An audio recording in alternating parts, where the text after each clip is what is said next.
Last night, we told you how the CIA has been sending drones into Mexico to snoop on drug cartels. Today, the Trump administration has designated the Mexican drug cartels terrorist groups. You heard that right. In a move that raises fears in the region of cross-border American military intervention, such as drone strikes, the Trump administration has declared that 8 Latin American organized crime groups are terrorist organizations, and this puts pressure on Mexico's government and raises the prospect of U.S. military intervention in the region to dismantle them. But just how powerful are these cartels really, and where are they located exactly? 6 of the groups on the list are based in Mexico, including its 2 largest drug trafficking outfits, the Sinaloa cartel and the Jalisco New Generation cartel. The other 2 are Venezuela's Tren de Aragua and El Salvador's Mara Salvatrucha, also known as MS-13. Now, have a look at this map now.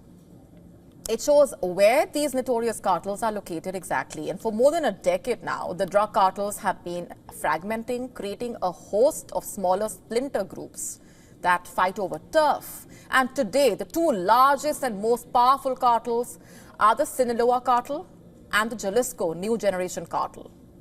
In 2024, the U.S. Drug Enforcement Administration called Sinaloa and Jalisco cartels transnational criminal organizations. They are involved in arms trafficking, money laundering, migrant smuggling, sex trafficking, bribery, extortion, and a host of other crimes reportedly. According to one estimate, in fact, from the U.S. military, the cartels control more territory than ever before, about a third of the country. The Sinaloa cartel is Mexico's oldest criminal group, dating to the 1970s. And one of their most lucrative businesses in recent years has been the production of the synthetic opioid fentanyl, the drug behind tens of thousands of overdose deaths each year in the United States.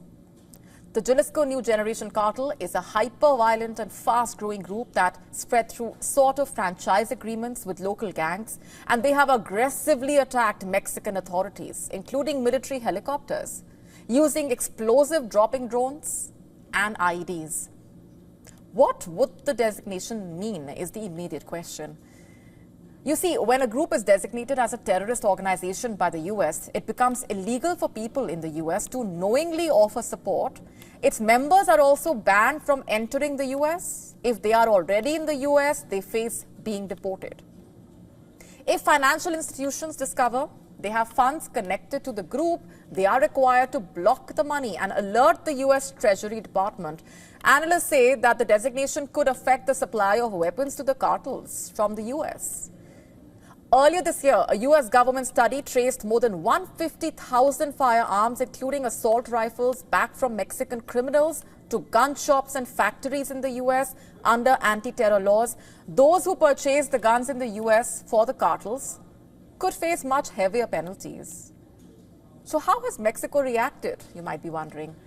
As far as Mexico is concerned, the decision of the U.S. government to designate the cartels as terrorists comes as no surprise. On one hand, it's good what Trump will do. On the other, it's not good that Mexicans allow him to do it. We should address it from home. Another thing is that, if somebody wants to take drugs, it's their life, but we can't let these cartels boss us around us, because as Mexicans, they're trampling us, and many of us allow them to do so. U.S. President Donald Trump has promised to wage a war on drug cartels, particularly over their role in supplying the deadly opioid fentanyl, which is a leading cause of death among young people in the U.S.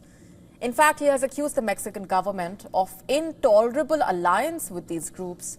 Mexico's government has previously rejected this characterization and has instead blamed America for providing the groups with high-caliber weapons and for failing to investigate money laundering from drug sales on American soil. It has also long pushed back against the inclusion of drug cartels on the foreign terrorist organization list, alongside groups like the Islamic State and Hezbollah.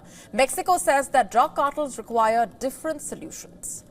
But in recent years, the drug cartels have deepened their territorial control in Mexico, keeping murders and disappearances near record highs.